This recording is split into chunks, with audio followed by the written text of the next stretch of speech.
రేపు ఓ political party పెట్టుడంటే ఎంత కష్టం, ఎంత ఖర్చు, ఎంత తన్లాట. అది మళ్ళా లోకల్ పార్టీ కూడా కాదు, నేషనల్ పార్టీ అంటే కొత్తగా సభ్యత్వాలు చేసుడు, కండువాలు కప్పి పార్టీలకు తీసుకున్నాడు, ఎంత పని ఉంటది. సోంటిది పెట్టి వారం కూడా కాకముందు ఇగో ఈ పార్టీ రికార్డులు కొట్టేస్తుంది. ఏ పార్టీ గురించి చెప్తున్నానో తెలిసిపోయింది కదా. ఆ గా పార్టీ కొత్త రికార్డు ముచ్చట్నే ఇది.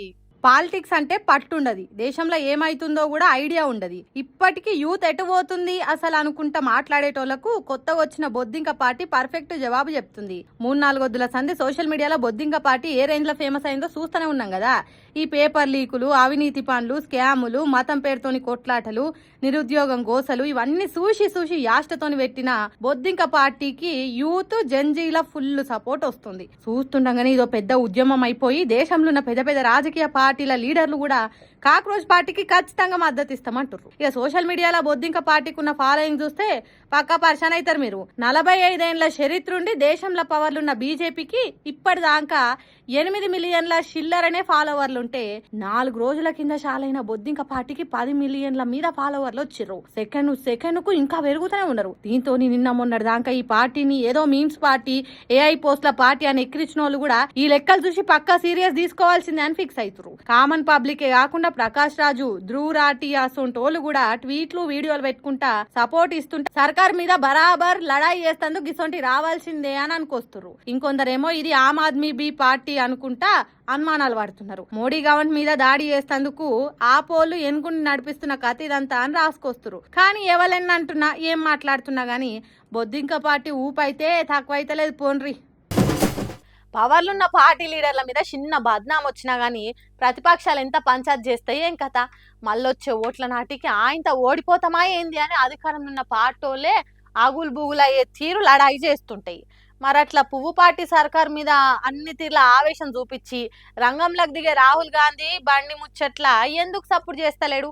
కనీసం ఒక ట్వీట్ కూడా చేయకుండా సైలెంట్ గా ఎందుకు ఉంటుండు అని అంటే, ప్రేమ దుకాన్లు తెరిచే రాహుల్ గాంధీ సైలెంట్ దుఃఖం మోపేసిండు ఎందుకో మరి. పువ్వు పార్టీ మీద ఏ చిన్న ముచ్చటొచ్చినా పుట్టెడు కోపం చూయించుకుంటా బాజాప్తా బయటకు వచ్చి మాట్లాడే రాహుల్ మరి మోడీ సర్కార్ లో ఓ కేంద్ర మంత్రి కొడుకు మీద ఇంత పెద్ద పంచాయతీ అవుతుంటే దాని గురించి ఎందుకు ఏమంటలేడు? భగీరథ్ కేసుని కూడా ఏదో చిన్న కేసు లెక్కని రాహుల్ చూస్తుండని స్వయంగా రేవంత్ రెడ్డి మొన్న చెప్పే రాష్ట్రమంతా రాజుకొని పెద్ద లొల్లైతున్న అగింత పెద్ద కేసు పంచాయతీని చిన్న ముచ్చట్ లెక్క చూస్తుండంటే ఏమనుకోవాలి మరి. ఇగో ఇట్లా వినిపిస్తున్న డౌట్లకు ఈడా ఆడా సోషల్ మీడియాలో కొందరు రాసుకొస్తున్న ముచ్చట్లేంటి అని అంటే, వచ్చే ఎలక్షన్లలో బీఆర్ఎస్ ను పక్కా పవర్లకు రాకుండా చేయాలనని బీజేపీ కాంగ్రెస్ కుమ్మక్కయ్యరు కావచ్చని అంటుర్రు కారుకర్తలు. ఇప్పటికే బలం లేకుంటున్న బీజేపీ మీద పడితే అది బీఆర్ఎస్ కు కలిసి వస్తాయి తప్ప షెయి పార్టీ చేతిలో పడేదేముండదని ఇక్కడి కాంగ్రెస్ లీడర్లు ఇచ్చిన సలహాతోని రాహుల్ స్పందిస్తలేడని గుస్సాయితురు గులాబీ లీడర్లు. మీదికెళ్లి భగీరథ్ కేసులో మంత్రులు, ఎంపీలు కూడా బయటికి వచ్చి సపోర్ట్ ఇచ్చినట్టే మాట్లాడుతుర్రు. పొన్నమేమో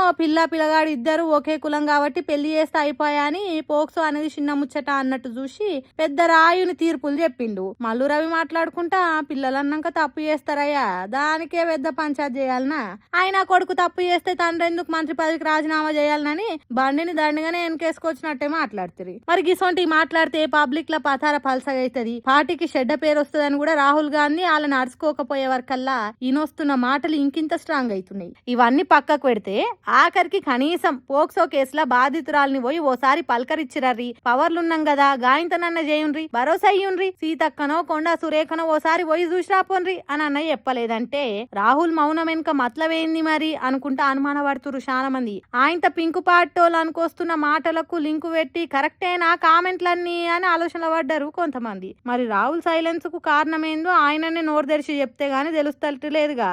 అప్పటిదాకా ఈ ముచ్చట్లు ఆగేటట్టు లేవిగా.